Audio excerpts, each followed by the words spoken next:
right, so this one's a little more in depth, right? We want to know whether this following statement should be added after the underlined sentence, right?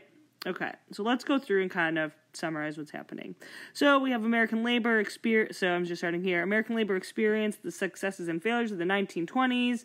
So most workers saw their standard of living rise during the decade. Some employers adopted techniques that came to be known as welfare capitalism.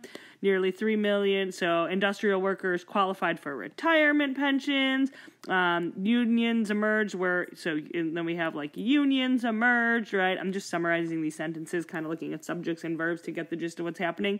So workers could voice their labor grievances. But welfare capitalism, in the end, gave workers no real control of their own fates. And then, should we insert this? In many cases, corporate unions were feeble vehicles. And then, eventually, the entire system collapses, right? Okay.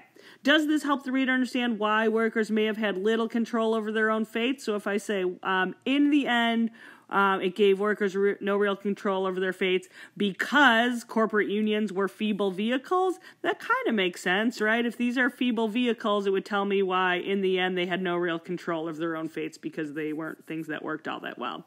Yes, because corporate organized or worker organized unions are feeble vehicles. That doesn't really tell me why it should be added, even if it is or not, right? Whether it's true or not doesn't matter. It's whether or not it adds relevant or is relevant to what we're talking about here, right?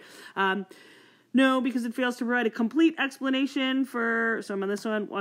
Fails to provide a complete explanation for why it did not give workers real control. So just not providing a complete explanation doesn't mean it's not relevant. No, it interrupts the discussion of why most workers saw their standard of living rise during the 1920s.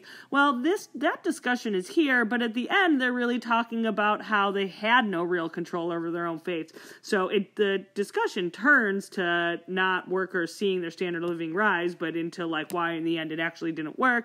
So we're left with A. It actually helps understand why workers may have had little control. Why? Because corporate unions were feeble vehicles. Answer choice A.